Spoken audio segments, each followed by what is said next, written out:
Four-time champion Scott Devers of Richmond, Indiana. His opponent is the man who could become the first three-time titleist of the year, Pete Weber of Florissant, Missouri. That winner will face the third-seeded player from Lake Worth, Florida, seeking his first singles title, Joe Firpo. In our semifinal game will be the seven-time PBA champion from Milwaukee, Oregon, Dave Houston. And our tournament leader won his only title in Cleveland 8 years ago, Norm Duke of Albuquerque. And that's our outstanding field of finalists for this afternoon's Professional Bowlers Tour telecast.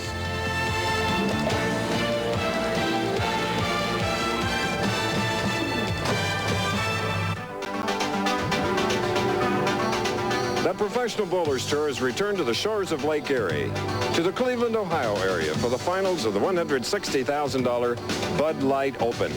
Downtown Cleveland is enjoying a wonderful renaissance with the restoration of the old and the building of the new. Hello again, I'm Chris Schenkel, standing at the very entrance to a landmark, the 52-story Terminal Tower. When she was completed in 1930, she was a true marvel, and now with total restoration here in the 90s is a giant. Let me take you inside and show you what I mean. High above the lobby is the arched Roman-style plastered ceiling, totally restored. Imagine the number of artisan hours it took to complete the task. Beautifully done. Now, let me show you another example of an ambitious project, the Tower City Center. This was once a railroad station, and now as part of a $400 million renewal is a spacious haven to 100 specialty shops, restaurants, theaters, and yes, even a ritzy hotel. If you haven't been to Cleveland for a while, come back. You'll like what you see. You'll like what you see at Yorktown Lanes. Ready for the finals. Let's go to my colleague, Nelson Burton Jr. Bo? Thank you, Chris. This is the comeback city, delightful Cleveland. We're here for the 18th time. The weather's in the mid-60s today. The Bud Light Open, Yorktown Lanes for the first time, a capacity crowd. We're only moments away from the very first match. A tremendous field today. 2 U.S. Open champions in the final 5. But the real story is the man in the #1 position. He's been hot all winter, and this week he led the field by almost 500 pins. That's almost unheard of on the PBA Tour. Norm Duke, how did you do it?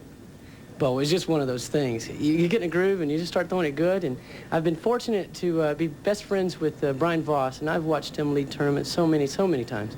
And when you watch it, some of it has to rub off on you. Well, Brian wins those tournaments from the #1 spot. How about you today? I win tournaments from the #1 spot. Okay, he's very confident. Good luck in the championship match. Now let's look at how they're playing the championship pair.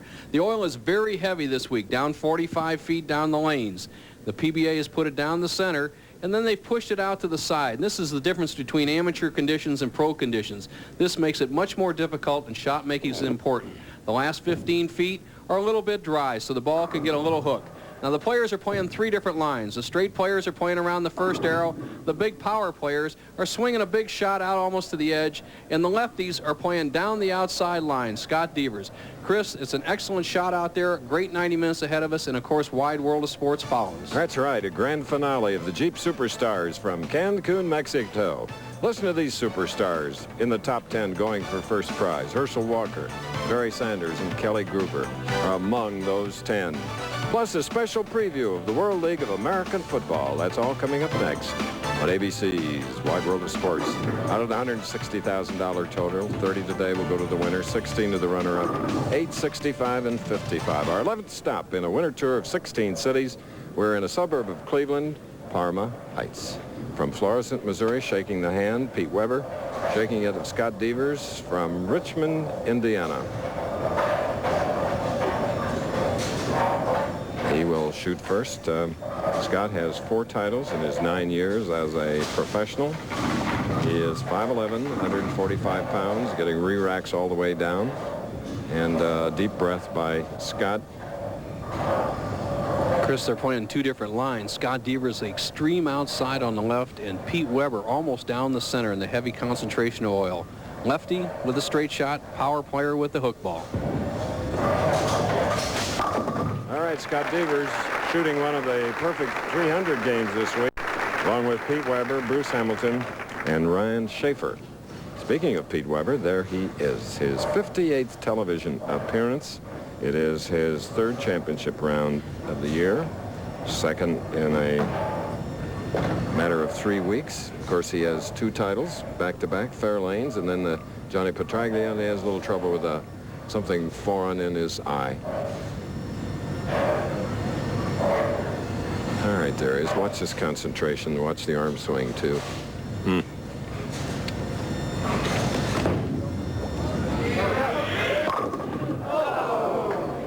May come a warning here because of time, Bo? Oh, a 25-second rule. He had 25 seconds with which to get the shot away after Scott Devers had finished his frame. As you see Weber up there, the strike ball leaves a solid 9, quickly up for the spare. Oh, if you get a foreign object in your eye, shouldn't you be able to call timeout?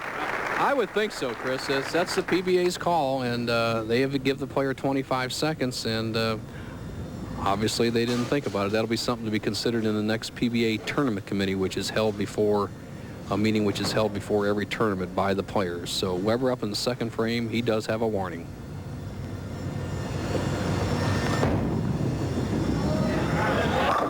Oh, he comes right back. Very little bothers him. Once he has his concentration set and the determination, he is a great champion. Winner of 17, Scott Devers now, here in Parma Heights, Ohio.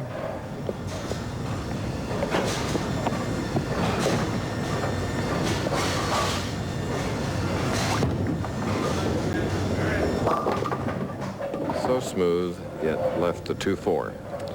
Scott Devers has really worked on his game lately as he's worked on his push away and his arm swing. He always comes a little bit wide, but watch how he tucks it inside the right leg. Has a pretty good turn on that ball, and that right-hand lane just has to be hooking a little bit more for him than the left-hand lane, because that looked identical to the shot he had in the 1st frame, which struck.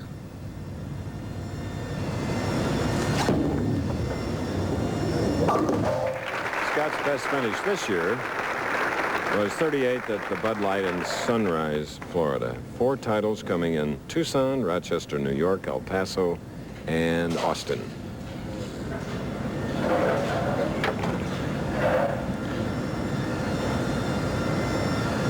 Devers playing the extreme outside line. You'll see his position on the approach almost in the center. Then he'll walk just about straight to the line and throw that ball over the first arrow on the left-hand side of the lane.